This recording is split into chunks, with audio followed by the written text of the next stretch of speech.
प्यारे बच्चों, welcome to my channel Verma study 2020 बुकलाना। मैं यूपी बोर्ड के क्लास 12th के छात्र छात्राओं के लिए इकोनॉमिक्स सब्जेक्ट को हिंदी माध्यम से मैं फुल कोर्स कराऊंगा। यदि आप फुल कोर्स करना चाहते हैं तो मेरे चैनल को सब्सक्राइब कीजिए और बेल आइकन को प्रेस करना न भूलें, ताकि जो भी वीडियो मैं अपलोड करूं उसका नोटिफिकेशन आपको सबसे पहले मिल सके। प्यारे बच्चों, माइक्रो इकोनॉमिक्स व्यष्टि अर्थशास्त्र समाप्त हो चुका है। समष्टि अर्थशास्त्र चल रहा है। इसमें चैप्टर दूसरा, राष्ट्रीय आय का लेखांकन। इसमें आज पाठ 13 है, अर्थात 12 वीडियो डाला जा चुका है राष्ट्रीय आय का लेखांकन से। और हम लोग पढ़ रहे हैं न्यूमेरिकल्स। कल हम लोगों ने पढ़ा था कि जो वैल्यू एडेड मेथड के द्वारा राष्ट्रीय आय के सवाल कैसे हल करें, इसे हम लोगों ने पढ़ा था। अगर आप नहीं पढ़े हैं तो आई बटन को क्लिक करके पढ़ लें। आज हम लोग जो राष्ट्रीय आय की गणना करने की दूसरी विधि है, इनकम मेथड, आय विधि, इसके द्वारा सवाल को हल करेंगे कि आय विधि के द्वारा सवाल को कैसे हल किया जाता है। देखिए, इससे पहले वाले वीडियो में हमने लगभग सभी सूत्र जितने प्रयोग किए जाते हैं एक वीडियो में समाहित कर दिया था। फिर भी सवाल हल करने से पहले मैं एक नज़र सूत्र पर डालें तो आय विधि से अगर हम सवाल हल करते हैं तो NDPFC निकलता है। इसके अलावा जो विधियाँ आपकी थी, उत्पाद विधि या वैल्यू एडेड मेथड, और जो आगे हम व्यय विधि पढ़ेंगे उसमें जो है GDP@FC निकलता है। यहाँ पर जो है आय विधि से NDPFC निकलता है। जब हम तीनों क्षेत्रों से जब हम आय को जोड़ते हैं तो net domestic product at factor cost निकलता है। ये याद रखने की बात है कि आय विधि में जो सूत्र है उससे GDP@MP नहीं निकलता है, NDP@FC निकलता है। NDP@FC में तीन चीज़ जोड़ते हैं। पहला तो जोड़ते हैं कर्मचारियों का पारिश्रमिक। अगर इसे हम ए मान लें, कर्मचारियों का पारिश्रमिक जोड़ते हैं। दूसरी चीज़ जो हम जोड़ते हैं वो होता है परिचालन अधिशेष। और तीसरी चीज़ जो जोड़ते हैं वो होता है स्वनियोजितों की मिश्रित आय। ये चीज़ बताया जा चुका है। फिर भी यहाँ ध्यान दो, अगर सवाल में कर्मचारियों की पारिश्रमिक नहीं दिया है तो इसके जो तीन घटक हैं इनमें से एक भी दे सकता है, दो भी से दे सकता है, तीनों भी दे सकता है। तो इनको हम जोड़ करके कर्मचारियों का पारिश्रमिक निकाल लेते हैं। अगर मजदूरी तथा वेतन है तो इसे जोड़ेंगे, किस्म के रूप में भुगतान, सामाजिक सुरक्षा में नियोजकों का योगदान, इनमें से जो भी दिया होगा उनको जब हम जोड़ेंगे तो कर्मचारियों का पारिश्रमिक निकल जाएगा। हाँ, इतना ज़रूर ध्यान रखना है कि अगर कर्मचारियों का पारिश्रमिक दिया है और इनमें से कोई दिया है, मान लो सामाजिक सुरक्षा में नियोजकों का योगदान भी दिया है, तो जब हम कर्मचारियों का पारिश्रमिक लिखेंगे तो फिर इसको नहीं लिखेंगे जबकि सवाल में दिया रहेगा। इनकी ज़रूरत तब पड़ेगी जब कर्मचारियों का पारिश्रमिक नहीं दिया होगा। उसी तरह से परिचालन अधिशेष पर आ जाते हैं। परिचालन अधिशेष अगर दिया है तो फिर हम आगे की बात नहीं सोचेंगे न देखेंगे। लेकिन अगर परिचालन अधिशेष नहीं दिया है तो हम अगर दिया होगा लगान, रॉयल्टी, ब्याज, लाभ, इनमें से दो भी हो सकता है, तीन भी हो सकता है, चारों भी हो सकता है। इन चारों को जब हम जोड़ेंगे तो परिचालन अधिशेष निकल जाएगा। उसी तरह से अगर लाभ नहीं दिया है, और लाभ के तीन होते हैं घटक, लाभांश होता है निगम कर या निगम लाभ कर, अवितरित लाभ है निगम बचत। लाभ नहीं दिया है, इनमें से अगर तीनों दिया है या दो दिया है तो इन दोनों को जब जोड़ेंगे, तीनों को जोड़ेंगे तो लाभ निकलेगा। तो जहाँ जैसी स्थिति आती है वैसे हम प्रयोग करते हैं। अगर मान लो परिचालन अधिशेष भी दिया है और लाभ भी दिया है तो फिर हम लाभ नहीं लेंगे, क्योंकि परिचालन अधिशेष दिया हुआ है, इसके अंदर लाभ ऑलरेडी समाहित है, भले ही लाभ अलग से लिखा है। तो इस बात का भी ध्यान रखना है। स्वनियोजितों के मिश्रित आय, इसका कोई घटक नहीं है। अगर मिश्रित आय या स्वनियोजितों की मिश्रित आय लिखा है तो इसको हम जोड़ेंगे, और नहीं तो इसे जीरो मान लेंगे। ये आपका सूत्र था आय विधि के द्वारा। अब हम सवाल देखते हैं। निम्नलिखित आंकड़ों से आय विधि द्वारा राष्ट्रीय आय ज्ञात कीजिए। कर्मचारियों का पारिश्रमिक 1900, लगान 200, ब्याज 150, परिचालन अधिशेष 720, शुद्ध अप्रत्यक्ष कर 400, सेवा नियोजकों द्वारा सामाजिक सुरक्षा योजनाओं में अनुदान 100, विदेशों से शुद्ध साधन आय -20। इसमें निकालना क्या है? इस सूत्र में देखिए लिखा है राष्ट्रीय आय निकालना है। राष्ट्रीय आय का मतलब होता है NNPFC, ये आपको ज्ञात करना है और सूत्र से हमें मिलेगा NDPFC मिलेगा। जब NDPFC मिल जाएगा तो बाद में हम इसे NNPFC में बदल लेंगे। तो चलिए NDPFC निकालते हैं। जैसा कि आपको पता है कि सबसे पहले कर्मचारियों का पारिश्रमिक जोड़ते हैं। कर्मचारियों का पारिश्रमिक दिया है 1900 रुपये, 1900। कर्मचारियों का पारिश्रमिक 1900 दिया है। अब दूसरे इसी में देखो ये भी लिखा है सेवा नियोजकों द्वारा सामाजिक सुरक्षा योजनाओं में अनुदान, ये तीसरा घटक भी दिया है इसका। तो जब हम कर्मचारियों का पारिश्रमिक लिख दिए तो इसे नहीं लिखेंगे, ये हमें कन्फ्यूजन करने के लिए लिखा हुआ है। अब दूसरा है परिचालन अधिशेष। परिचालन अधिशेष 720 दिया हुआ है तो हम 720 लिख दिया। अब जब परिचालन अधिशेष दिया है तो फिर अब लगान ब्याज जो ऊपर दिया है इनको नहीं लिखेंगे। अगर लिख देंगे तो गलत हो जाएगा, क्योंकि परिचालन अधिशेष में लगान भी समाहित है, ब्याज भी समाहित है, अगर लाभ दिया होता तो भी समाहित है। तो यही चीज़ ध्यान देना है कि अगर हमें शुरू की मिल जाता है तो फिर हम उसके अंदर की बात को नज़रअंदाज करेंगे। फिर परिचालन अधिशेष के बाद तीसरा जो होता है स्वनियोजितों की मिश्रित आय। मिश्रित आय इसमें कहीं नहीं है तो चलो हमने मान लिया 0। अब इसको जब हम जोड़ेंगे तो ये हो जाएगा 19,72620 रुपये। ये करोड़ में है तो 2620 रुपये करोड़ में हो गया। लेकिन हमें तो निकालना था NNPFC, राष्ट्रीय आय निकालना है। जो चीज़ निकालना होता है उसे लेफ्ट में लिखते हैं और जो चीज़ आ गया होता है उसे हम राइट साइड में लिखते हैं। NDPFC आ गया है। अब देखो N शुरू में है नेट, इसमें कोई चेंजिंग नहीं होगी, लेकिन इसमें D है और हमें N लाना है। डोमेस्टिक से नेशनल पर आना है और डोमेस्टिक से नेशनल पर आने के लिए हमें NFIA जोड़ते हैं। Net factor income from abroad, Hindi होती विदेशों से प्राप्त शुद्ध साधन आय, से माइनस को से इसे निकालते हैं। अब NFIA ये डोमेस्टिक से नेशनल के लिए हमने विदेशों से प्राप्त शुद्ध साधन आय हमने जोड़ दिया। अब FC इसमें भी FC इसमें भी है, अब कुछ नहीं करना है। तो NDPFC जो आया है वो आया है 2620 रुपये और इसमें विदेशों से शुद्ध साधन आय ये है, तो ये है -20। तो इसे हम ब्रैकेट में लिखेंगे क्योंकि प्लस यहाँ है और -20 लिख दिया।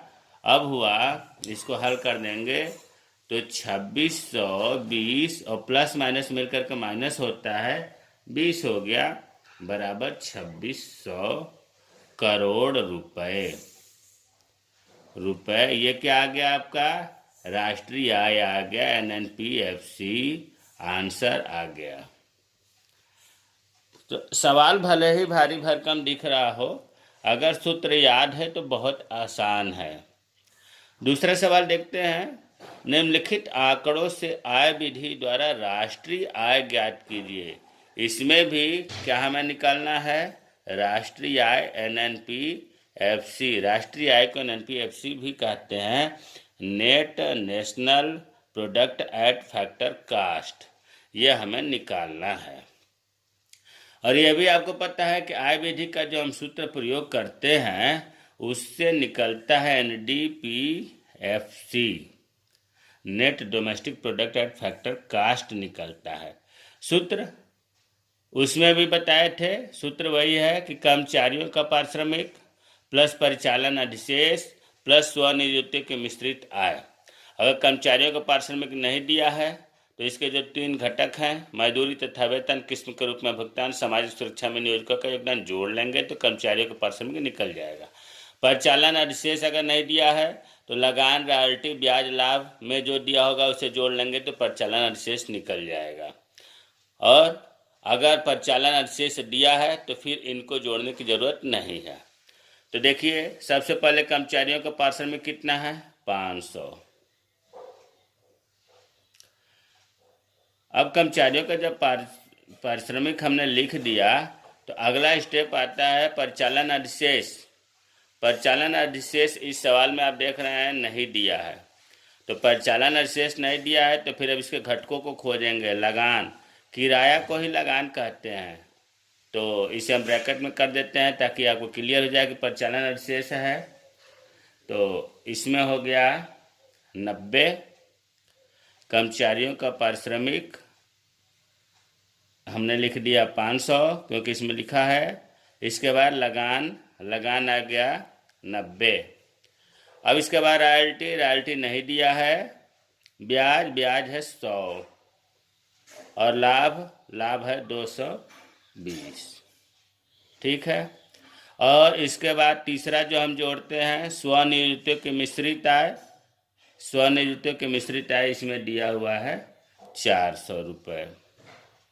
सावधानी के साथ डाटा पुटअप करते हैं, फिर सवाल गलती होने की संभावना खत्म हो जाती है। अब इसे हम हल करें।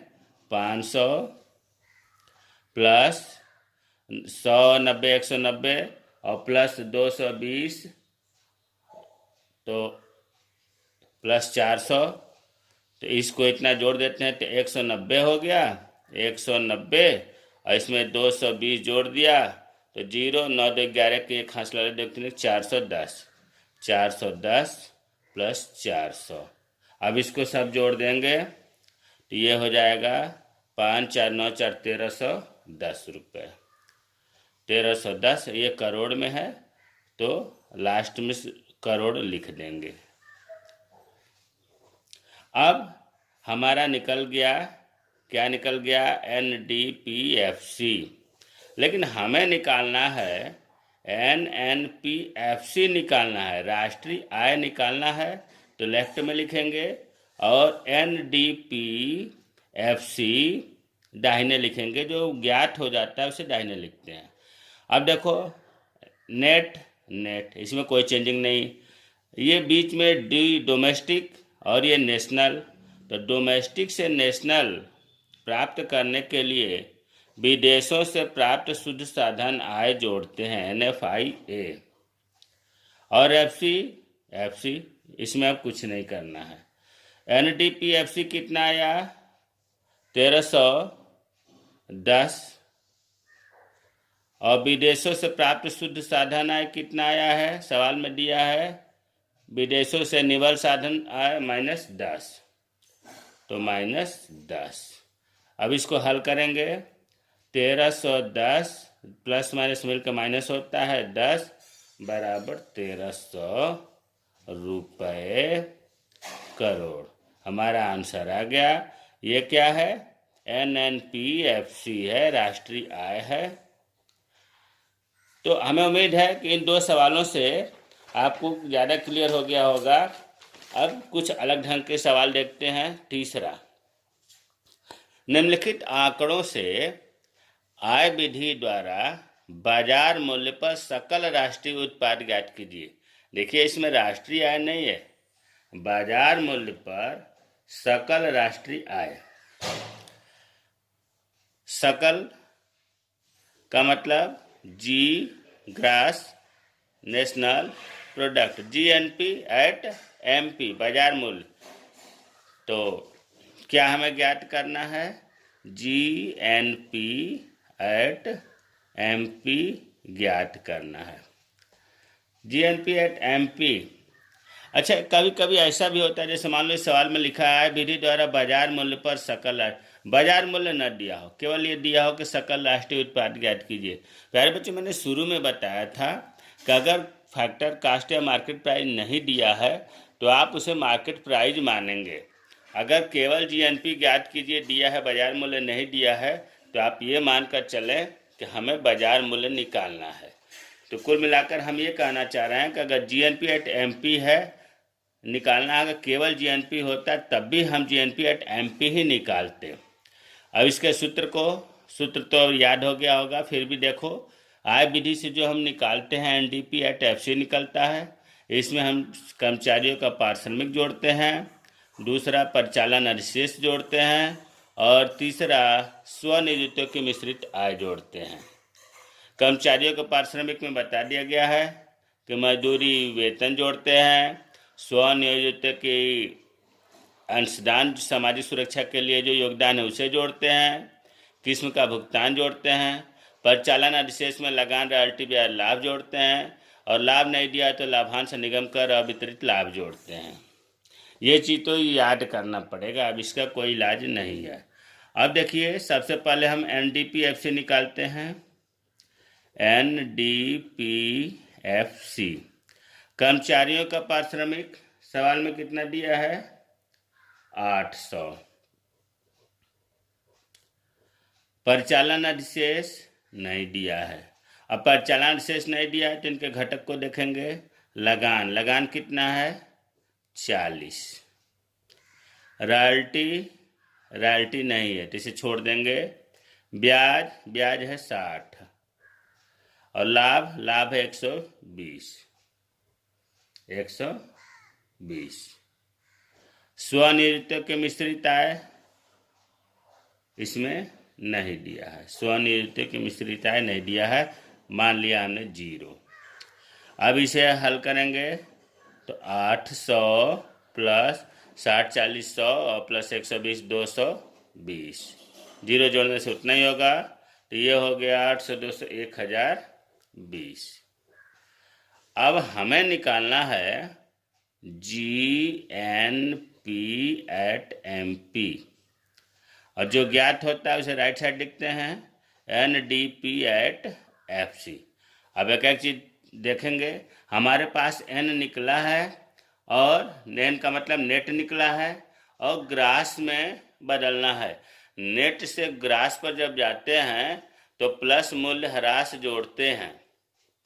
ध्यान दो, नेट से ग्रास पर जा रहे हैं, मूल्य ह्रास जोड़ते हैं।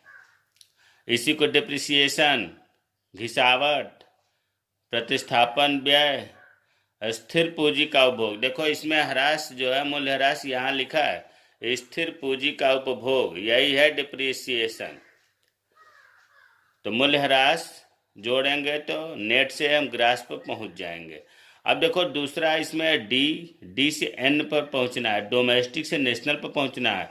डोमेस्टिक से नेशनल पर पहुंचने के लिए हम डोमेस्टिक में NFIA विदेशों से प्राप्त शुद्ध साधन आय जोड़ते हैं और ये FC है MP में बदलना है। फैक्टर कास्ट से जब हम MP मार्केट प्राइस पर जाते हैं तो फैक्टर कास्ट में NIT जोड़ते हैं। शुद्ध अप्रत्यक्ष कर बराबर होता है प्रत्यक्ष कर अप्रत्यक्ष कर minus subsidy, IT minus subsidy. अब ये सब चीज़ें पहले बताया गया। अब हम मान रखते हैं NDPFC आ गया आपका 1020। मूल्य ह्रास स्थिर पूंजी का उपभोग कितना दिया है? 20 और NFIA विदेशों से प्राप्त शुद्ध साधन आय दिया है -20 और NIT दिया है शुद्ध अप्रत्यक्ष कर 100। हो गया। अब इसे जो अब हल करेंगे तो होगा 1020 प्लस 20 प्लस माइनस मिलकर -20 प्लस 100। फिर इसके बाद प्लस प्लस जोड़ लेंगे, 1020 और 20 और 100 जोड़ेंगे तो होगा 1140 और ये -20 घटाएंगे तो ये होगा 1120 करोड़ रुपए। ये हमारा आंसर आ गया। ये क्या आ गया? GNP/MP जो निकालना था वो आ गया 1120 करोड़ रुपए। चौथा सवाल देखते हैं और लास्ट है, बाजार कीमत पर शुद्ध राष्ट्रीय उत्पाद की गणना कीजिए। शुद्ध NNP एट मार्केट प्राइस। क्या निकालना है हमें? NNP एट मार्केट प्राइस, ये हमें ज्ञात करना है। सूत्र आपको पता ही है कि NDP/FC बराबर कर्मचारियों का पारिश्रमिक, जिसमें 3 घटक होते हैं, मजदूरी तथा वेतन, नियोजकों द्वारा सामाजिक सुरक्षा योगदान किस्म के रूप में भुगतान। दूसरा प्रचालन अधिशेष जोड़ते हैं, इसमें 4 होते हैं, लगान, रॉयल्टी, ब्याज लाभ। और तीसरा जो होता है स्वनियोजितों की मिश्रित आय होती है। तो सबसे पहले हम NDP/FC निकालेंगे। कर्मचारियों का पारिश्रमिक, कर्मचारियों का पारिश्रमिक नहीं दिया है तो फिर हम इसके घटकों को खोजेंगे। मजदूरी तथा वेतन ये दिया है 700 प्लस दूसरा है नियोजकों द्वारा सामाजिक सुरक्षा में योगदान, यह है 960। यहाँ एक चीज ध्यान दो, कर्मचारी नियोजकों द्वारा सामाजिक सुरक्षा में योगदान और कर्मचारियों द्वारा सामाजिक सुरक्षा अंशदान या योगदान, यहाँ इसे भूल से मत ले लीजिएगा, क्योंकि हमेशा जो इसके सूत्र में है वो नियोक्ताओं की बात हो रही है, कर्मचारियों की बात नहीं हो रही है। ये तो हमें गुमराह करने के लिए, सवाल गलत करने के लिए, कन्फ्यूजन करने के लिए दिया गया है।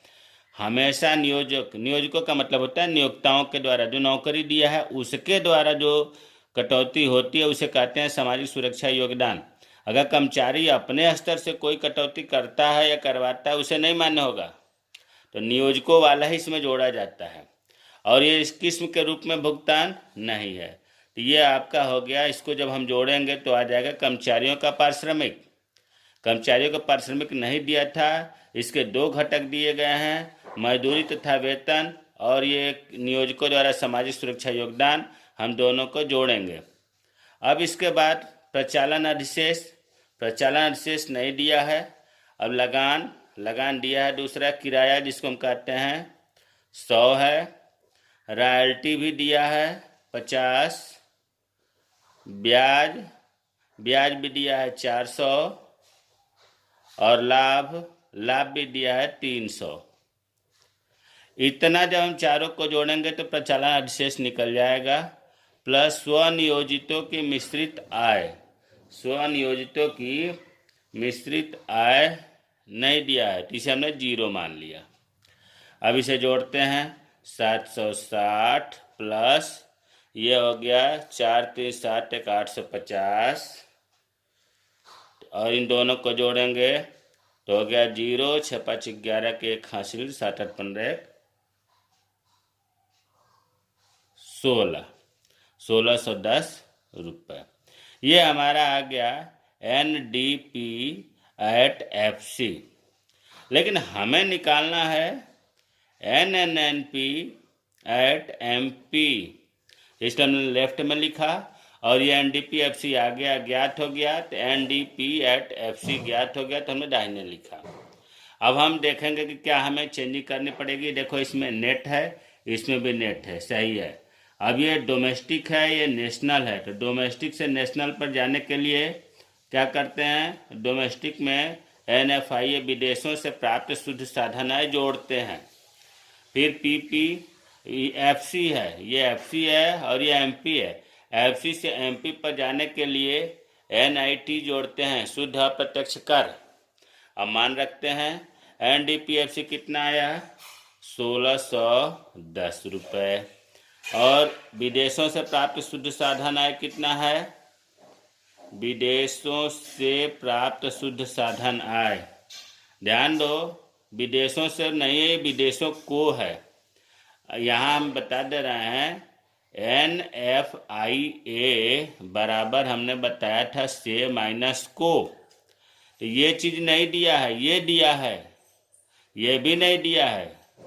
विदेशों को देखो इसमें लिखा है को, ये वाला दिया है। तो अब इसको निकालने के लिए इसे से नहीं दिया है तो 0 माइनस और विदेशों को निवल कारक ये -20 हो गया। फिर इसे जब हल करेंगे तो 0 माइनस माइनस प्लस हो गया, 20 बराबर 20। निफा कितना आया, NFIA कितना आया, 20। तो इसके जगह पर हम 20 लिखेंगे। अब NIT दिया है निवल अप्रत्यक्ष कर 70 है, 70। अब इनको सब हम जोड़ेंगे तो हो जाएगा 10 20 30 70, 1700 रुपये करोड़, या 1700 करोड़ रुपए। ये आपका आ गया क्या आंसर, NNP@MP आ गया। तो हमने 4 सवाल बताया आय विधि से। हमें उम्मीद है कि अगर सूत्र याद है तो आपको बिल्कुल दिक्कत नहीं होगी। जितना आपको आसान मूल्य वर्धित विधि का सवाल लगा था उतना ही आय विधि का भी लगा होगा। हाँ, सूत्र जरूर याद रखना पड़ेगा कि अगर 3 घटक है, अगर वो तीनों नहीं मिलता है तो उसके जगह पर क्या क्या लिया जा सकता है। अगर फिर भी आपको कोई समस्या है, सवाल समझ में नहीं आया है तो आप कमेंट करें, मैं रिप्लाई ज़रूर करूँगा। मेरे चैनल को सब्सक्राइब कीजिए। और जो तीसरी विधि है राष्ट्रीय आय गणना करने की व्यय विधि, अगले वीडियो में हम लोग व्यय विधि का सवाल हल करेंगे, ताकि तीनों विधियों से मूल्य वर्धित विधि, आय विधि जो कंप्लीट हो चुका है, और तीसरा जो व्यय विधि हम लोग अगले वीडियो में पढ़ेंगे, वो भी पूरा तीनों विधियों से किसी भी विधि से अगर सवाल पूछा जाता है एग्जाम में तो आप उसे आसानी से हल कर लेंगे। कभी कभी प्यारे बच्चों विधि का नाम नहीं दिया होता है, केवल दे देगा कि निम्नलिखित आंकड़ों से राष्ट्रीय आय की गणना कीजिए या GDP की गणना कीजिए। उस स्थिति में आप समझते हैं कि हम कोई से भी विधि से हल कर सकते हैं, तो ऐसा नहीं कर सकते। आप सवालों को देख करके आप ज्ञात करें कि इसमें कौन सी विधि फिट हो सकती है। मान लो अगर कर्मचारियों का पारिश्रमिक दिया है, लगान दिया है, ब्याज दिया है, तो इसमें जो है उत्पाद विधि या मूल्यवर्धित विधि थोड़े नहीं लागू हो जाएगा। अगर मान लो बिक्री दिया है, स्टॉक में परिवर्तन दिया है, तो फिर उसमें आय विधि थोड़ी नहीं लागू हो जाएगा। तो ये जो इन सवाल के जो आंकड़े हैं इनसे देख करके क्लियर होता है कि हम कौन सी विधि इसमें लागू कर सकते हैं। आपके चाहने से नहीं होगा। अब आय विधि का अगर ये सवाल है, इसमें आप चाहें कि हम उत्पाद विधि का सूत्र लागू कर दें तो नहीं लागू हो पाएगा, क्योंकि उसमें आंकड़े आपको मिलेंगे ही नहीं सूत्र पर रखने के लिए। तो विधि भले ना हो, सवालों को देख करके निर्णय लिया जाता है कि हमें कौन सी विधि लागू करनी है। हाँ, इतना जरूर है कि अगर मान लो कि किसी सवाल में 2 विधि लागू होती है, तीनों विधि लागू होती है, मान लो इतने आंकड़े दिए गए हैं कि तीनों विधियों को लागू किया जा सकता है, तो राष्ट्रीय आय तीनों विधियों से ज्ञात करने पर बराबर ही आएगा। तो ये सब छोटी मोटी चीज़ें ध्यान रखने की ज़रूरत है। और मेरे चैनल को सब्सक्राइब कीजिए। जय हिंद, जय भारत।